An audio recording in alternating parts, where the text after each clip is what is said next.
Allô? Allô, maman? Oh là là, ta connexion est finie. Oh, d'accord. Ok. Bonjour tout le monde, moi c'est Luc Pascal. J'ai créé cette chaîne dans le but de faire la promotion de l'entrepreneuriat jeune, de faire la promotion des valeurs de l'Afrique, car je suis convaincu que c'est l'entrepreneuriat qui permettra à l'Afrique un jour de prendre son envol et d'être en compétition avec les pays développés que nous voyons aujourd'hui. Alors, comme vous avez pu constater en début de vidéo, nous allons parler aujourd'hui essentiellement de la connexion Internet en Afrique, de la connexion haut débit en Afrique, qui constitue un frein au développement de l'Afrique. Il faut rappeler que la fibre optique existe depuis le XXe siècle et jusqu'à présent, elle est quasi inexistante en Afrique aujourd'hui. Parmi ces 54 pays de l'Afrique, il y a justement des pays qui sortent du lot, tels que le Maroc, l'Afrique du Sud, le Nigeria, pour ne citer que ceci. Vous trouverez dans cette vidéo la liste des 10 pays les plus connectés à Internet à haut débit en Afrique de nos jours. Selon la Banque mondiale, selon l'Union internationale des télécommunications et selon World States. Ce qui fait qu'aujourd'hui, le coût de la communication devient extrêmement cher en Afrique, car l'Afrique n'a pas encore accès à cette connexion haut débit au maximum, car l'Afrique continue toujours à utiliser des cartes de recharge pour acheter les passes Internet. La jeunesse africaine continue toujours à payer une fortune pour avoir la connexion, et cette connexion n'est pas non plus de bonne qualité. Quand je prends un exemple sur moi-même, ici, ma consommation Internet ou ma facture Internet ne dépasse pas 10 € par mois. Par contre, au pays, je suis obligé de payer un minimum de 40 € pour rester connecté par mois. Donc, vous comprendrez avec moi, avec une jeunesse qui se bat au quotidien, payer un minimum de 30 €, payer un minimum de 20 € par mois pour juste la connexion, pour juste le minimum, le 3G en plus. Ça fait que les gens n'ont plus le temps d'aller faire des recherches, d'aller regarder des vidéos sur YouTube, de travailler sur Internet. Tout ce qui les importe, c'est de naviguer sur les réseaux sociaux. Tout ce qui les importe, c'est d'avoir un pass WhatsApp, un pass Facebook, un pass Messenger pour pouvoir communiquer, pour pouvoir surfer sur Internet. Ce qui devient aussi nocif pour la jeunesse aujourd'hui.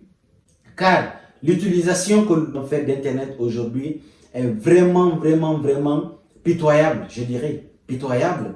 Car le souci d'un jeune africain aujourd'hui, c'est d'avoir la connexion pour se connecter à Facebook, à Messenger, pour se connecter à Instagram, pour liker, partager des photos, au lieu que ça ne soit quelque chose de rentable pour lui, au lieu que ça soit quelque chose de bénéfique pour lui. Donc il préfère carrément utiliser sur Messenger, il préfère l'utiliser sur WhatsApp, il préfère l'utiliser sur Instagram.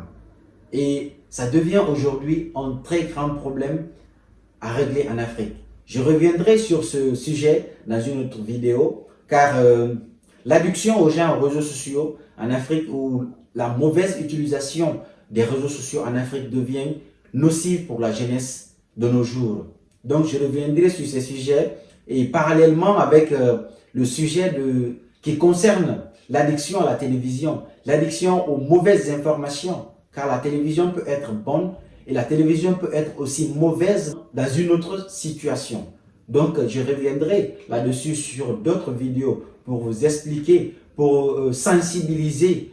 Mais ce n'est pas ça le sujet aujourd'hui. Nous allons juste fermer cette parenthèse et continuer ce qui nous intéresse essentiellement dans cette vidéo. Vu tous ces aspects, alors je me pose bien la question, si les particuliers payent si cher la connexion Internet, qu'en est-il des entreprises?